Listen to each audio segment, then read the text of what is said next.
Build a Big Podcast. I'm David Hooper. Three episodes ago, I did a gay pride episode, and you can check your feed for that. Go to podcast.bigpodcast.com to listen. You will know it by the episode art when you see it. And what I attempted to talk about on that episode is how movements start. As an example, the Tea Party.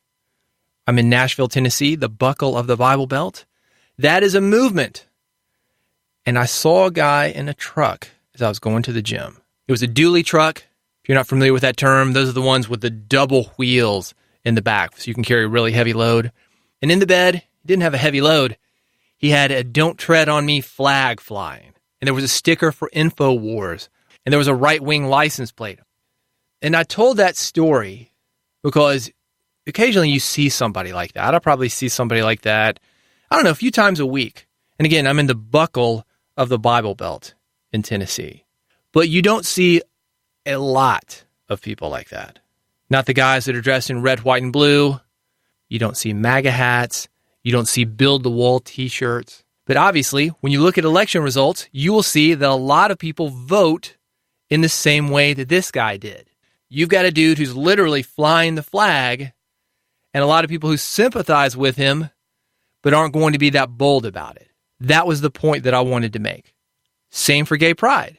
If you were to go back in time 30 years ago, you went to a gay pride parade, what you would see would be a crowd that's arguably more stereotypical, more extreme in terms of how they dressed than you would see if you went to a gay pride parade today. Now, I'm talking about extreme not in a bad way, in a bold way. For example, drag queens, leathermen, the kind of clothing that if your conservative boss saw you wearing it, would be like, there's no denying something is going on here. Now, I'm not making a judgment on these guys. Let me be clear about that. What I'm saying is they were flying the flag like this Tea Party guy was flying the flag. But like the Tea Party, you go back 30 years ago, yeah, you had gay people, and they weren't leathermen, and they weren't drag queens. They were people who were working office jobs with that conservative boss that didn't want that conservative boss up in their business. So these people couldn't go out to a gay pride parade or anywhere in public like that for fear of losing a job, community, who knows what else. That was the point that I attempted to make. But I had one line in there, talking about how pride parades today have changed, and that if you go to one, you will see a bunch of normal people. And what I meant by that was not bold, just regular people. The kind you could put in a crowd, they wouldn't stand out, you wouldn't think anything of it. And that's how it should be. But that line didn't come off well. And I heard it because I edit my own episodes. I thought, man, that's a bit harsh. But I also thought that I would complete the story and hopefully tie it up in a nice bow. I'm not sure that I did that. I actually got a text a couple of days ago. It says, how much flack have you received for saying normal people in your gay pride episode? That was the second comment that I had about it. And I think people who listen to this podcast, people know me. And I think I did explain it later on, assuming people stuck around for that. I didn't explain it well. It's something that I could have done a better job at. That's why I'm having this clarification episode, but also just to discuss the topic, because I think it's important for podcasters. If you put out enough episodes, if you do enough speeches, if you do enough blog entries, if you put out enough books, enough posts on Facebook, God knows that thing is like a pressure cooker. Bam, ready to blow up on you. If you do enough of those things, you are going to piss somebody off. You're going to be misunderstood. And I actually was talking to a reporter last week about this. I'm going to read you the email that I sent her. She calls it cancel culture. And this is my email to her. I said, I define cancel culture as call-out culture. And I think there are good and bad things about it. I work in media, not only as a radio podcast host myself, but also working with businesses to help them market via media. And there's a real fear among a lot of clients that they'll say something wrong, put that in quotes, even though they didn't mean to, and get called out for it. I think this is a legitimate fear because rules, that's in quotes, aren't always obvious. They differ from person to person, and some of the things we're not supposed to ask or not supposed to say have changed very quickly from just a few years ago. We're evolving, and some demographics catch on faster than others. It's my business to ask questions, but what happens if I ask the wrong one? one of three things happens. One, somebody can give me the benefit of the doubt, keep cool, and make it a teachable moment. And because I reach a lot of people on radio and other media, that message will get out, and it can be a teachable moment for others. Two, I can get called out because I pissed somebody off. That part of the conversation will probably be edited out, and the same wrong question continues to be asked by people who don't know any better because they didn't hear my question that was asked. Three, I get called out. People see me getting called out, and future conversations and their lessons never happen because other people get scared of being called out. When I was in college, I worked for a quadriplegic guy. My grandmother would always ask, "You still working for that cripple boy?"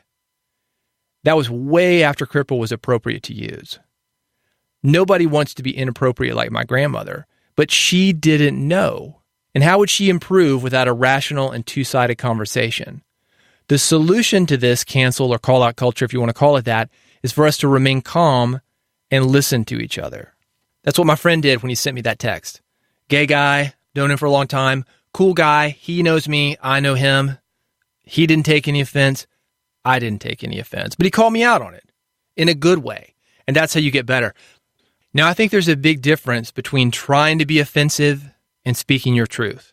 I think there's a big difference between an honest mistake or lack of clarity and trying to agitate people or being bigoted or being ignorant.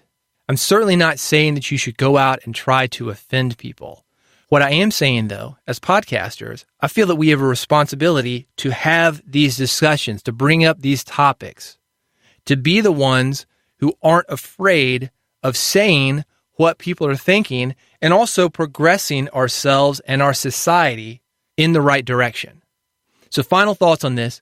You are going to put your foot in your mouth sometimes, but that doesn't mean you need to play it safe. Will you make people mad? Yes. As I mentioned earlier, Facebook, go on there, post something, give $1 million to charity, say Mother Teresa is a saint. You're going to piss somebody off. But also by doing that, you've got an opportunity, what I hope that I'm doing right now, to further an important discussion. You've also got the opportunity to show your humanity because some people listening to you, because your show is edited, it's compressed, you've got that deep, bassy tone from that great microphone that you've got, they don't know that you're not perfect. And that can be inspiring in itself. I think in general, when things like this happen, this is a good way for us to be an influence on upcoming generations and just other people to show that discussion is healthy, to show that mistakes aren't the end of the world, to show that people can change opinions, to show that you can admit your mistakes. And I think this is especially important with social media and the way we use it today. It's also a great opportunity to see that people who seemingly say one thing didn't actually mean to say what you think that they said. So I'd love to hear your thoughts about it. Reach out to me. BigPodcast.com is how to do that. While you are there, subscribe. BigPodcast.com/subscribe is how to do it.